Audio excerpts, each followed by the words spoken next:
लातूरच्या औसा विधानसभा मतदारसंघाचे आमदार अभिमन्यू पवार यांच्या औसा ते तुळजापूर या पदयात्रेची सुरुवात 1 जानेवारीपासून झाली आहे। देवेंद्र फडणवीस मुख्यमंत्री व्हावेत यासाठी त्यांनी आपल्या कुलस्वामिनी तुळजाभवानीच्या चरणी साकडं घातलं होतं। देवेंद्र फडणवीस यांनी मुख्यमंत्री पदाची शपथ घेतल्यानंतर आमदार अभिमन्यू पवार हे नवस पूर्ण करण्यासाठी तुळजापूरकडे रवाना झालेत। याच पदयात्रेचा अधिक आढावा घेतलाय आमचे प्रतिनिधी संगप्पा स्वामी यांनी। पाहूयात। महाराष्ट्रामध्ये आपल्या सर्वांचं स्वागत आहे।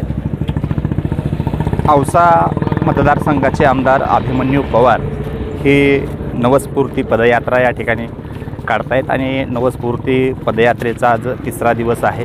अवघ्या काही क्षणामध्ये आमदार अभिमन्यू पवार साहेब हे तुळजापूरमध्ये दाखल होत आहेत। सर, काय सांगाल की कधी नवस केला होता आणि कशा प्रकारे हा संपन्न होतो? नवस 3 वर्षापूर्वी केला होता, ज्यावेळेस माननीय उद्धवजी मुख्यमंत्री होते। त्यावेळेस माननीय उद्धवजी चांगले कामं करण्याच्या ऐवजी आमची चांगली कामं केलेली स्थगिती करण्यात त्यांचा वेळ जास्त जायचा। आमची सगळी कामाला स्थगित द्यायची। लातूर जिल्ह्यामध्ये करोडोची कामाला त्यांनी ब्रेक दिला।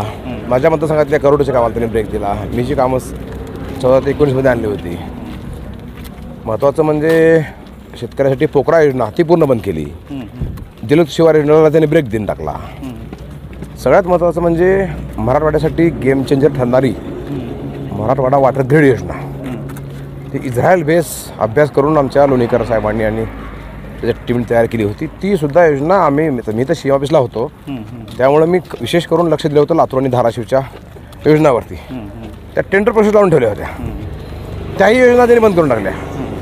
म्हणजे चांगलं करायचं सोडून ते वाईटच होऊन राहिलं यांच्या हस्तानं म्हणून। आणि त्यात पुन्हा सगळ्यात महत्त्वाचं म्हणजे मुख्यमंत्री सहायता निधीसारखी जी योजना आहे गोरगरिबाला म्हणजे दवाखान्यात मदत करणारी, त्या योजनेला त्यांनी ब्रेक दिला होता। कारण का देवेंद्रजीचं नाव होतं, ब्रँडिंग झालं होतं। त्यामुळं स्थगिती सरकार जावं आणि सरकार आमचं यावं म्हणून मी नवस बोलला होता। आणि सरकार आमचं यावं आणि देवेंद्रजी मुख्यमंत्री व्हावे हा माझा नवस होता।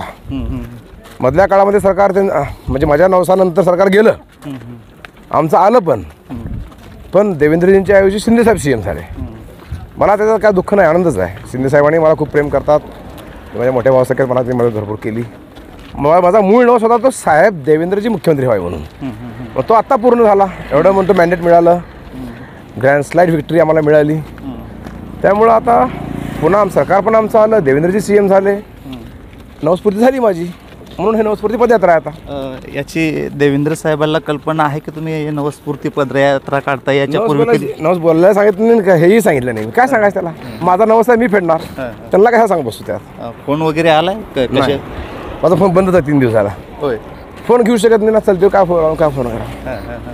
आता अवघ्या काही क्षणामध्ये आपण जगाची जगन्माता तुळजाभवानीचं दर्शन घेत आहे। नवस पूर्ण होतो, जनतेसाठी काय आव्हान? जनतेसाठी नाही, मी खेळ तेच आहे। मी काय नवस माझ्यासाठी नाही केला, महाराष्ट्राच्या कल्याणासाठी नवस केलेला आहे। कारण देवेंद्रजींच्या हातावरच महाराष्ट्राचं कल्याण होऊ शकतं। कारण 14 ते 19च्या काळामध्ये त्यांनी काय काम केलं झपाट्यानं मी स्वतः बघितलेलं आहे ना। त्यामुळं अनेक योजना नव्यानं येणार आहेत, जुन्या योजना पुन्हा पण चालू होणार आहेत। त्यामुळं महाराष्ट्राचा संपूर्ण कायापालट ह्या 5 वर्षामध्ये होणार आहे। आणि पुन्हा देवेंद्रजींकडून महाराष्ट्रातल्या जनतेची प्रचंड अपेक्षा आहे।